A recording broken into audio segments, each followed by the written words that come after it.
All right, welcome. Today, we are diving deep into the mind of Robert Greene.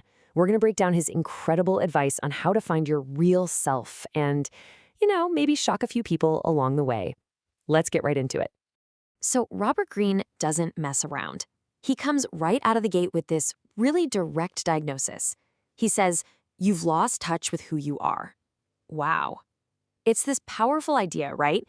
That somewhere along the way, that signal, your own inner voice, it's just gotten drowned out by a sea of static. So, the big question is, what's causing all that noise? And that right there, that leads us perfectly into the first big idea from Greene. He argues that the main problem, the central issue of our modern world, is that we are, quite literally, drowning in noise. And look, Greene gets really specific about where this noise is coming from. He's talking about the endless scroll on social media, right? The cultural trends that change every 5 minutes, the entertainment industry, and yeah, even the well-meaning, but sometimes, let's be honest, misguided opinions of our friends and even our parents. All these voices are constantly screaming at us, telling us who to be, what to want, and how we're supposed to act. And this chart, it just illustrates the core conflict perfectly, doesn't it? I mean, we're social creatures. We're literally hardwired to want to fit in, to find safety in the group. Conforming, it feels safe, it feels secure. But here's the kicker. Greene argues that real, authentic power, a true sense of who you are, it comes from the exact opposite. It comes from embracing what makes you unique and having the guts to stand out from the crowd. Okay, so if the whole problem is all this noise coming from the outside, then the only real solution has to come from the inside. That's what this next part is all about, the search inward. It's about finding your way back to you. And Greene has this amazing metaphor for this journey. He calls it inner archaeology. I just love that. It's such a great way to think about it, right? It's not about inventing some new version of yourself out of thin air. No, it's about being an explorer, digging up the person who's already there, just buried under all these layers of other people's expectations and social pressure. You're on a dig for the real, authentic artifacts of your own passion. So, how do you even start this dig? Well, Greene gives us a super clear, actionable guide. Step 1, you have to consciously tune out the noise. Just pay less attention to what everyone else is saying and doing. Step 2, and this one is so important, you've got to reconnect with the things that genuinely excited you when you were a kid. Before the world told you what was cool or practical.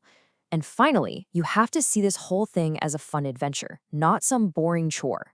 And he really injects a sense of urgency here.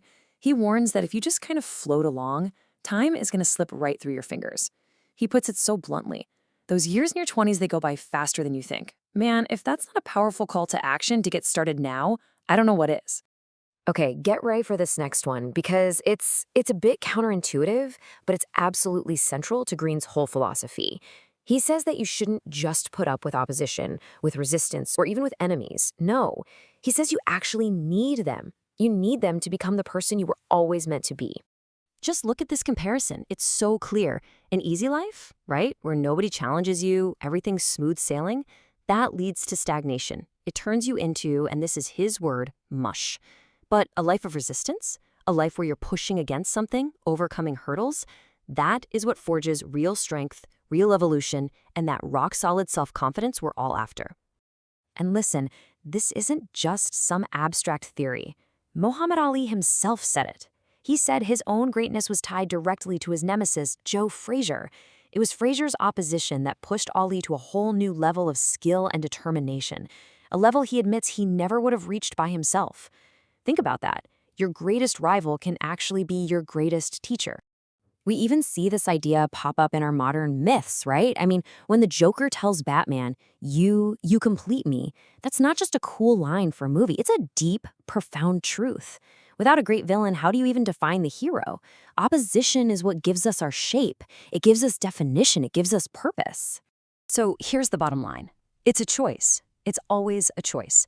When you're facing pressure, whether it's from people who doubt you or just tough circumstances, you have two options. You can let it crush you, or you can use it. Use it as training. Use it as resistance to become a way better, way stronger fighter. The situation itself doesn't define you. Your response to it, that's what defines you. And all of this, it all leads to the ultimate payoff. After you do the hard work of looking inward, after you let yourself be sharpened by opposition, you finally arrive at the single most powerful tool you have. And what is it? It's your own raw, unvarnished uniqueness. I mean, look at this incredible case study. 50 Cent. He records this amazing album, Power of the Dollar, but right before it's supposed to drop, he gets shot 9 times. His label, Columbia Records, drops him. That should have been it, right? Game over. But instead, he learned this critical lesson. I can't depend on a record label. So what did he do? He carved out his own path, creating a brand new system selling mixtapes right there on the street. And he built an entire empire, completely on his own terms. His biggest setback, it literally became the foundation for his greatest strength. And you know what? Robert Greene himself practiced what he preaches. When he wrote the 48 Laws of Power, his publisher basically wanted to sand down the edges, make it more normal, less weird. And he just refused. He told them, no, take it or leave it. This is the book. It's odd, it's strange. And guess what? It was that exact oddness, that strangeness, that made the book a massive global phenomenon. And this right here brings us to the core idea of this whole explainer. All those things about you, the things you might even think of as your weirdness, right? The little quirks that make you different from everyone else, those are not weaknesses you need to hide. No way. According to Greene, those things are the absolute, pure, undiluted source of your power. So, we want to leave you with this final thought. The path to a truly powerful, authentic life, it isn't about fitting in. It's about having the courage to stand out. It's about doing that archaeological dig to find what makes you, you, and then having the guts to lean all the way into it. So the only real question left is this. If what makes you different is your power, are you brave enough to use it?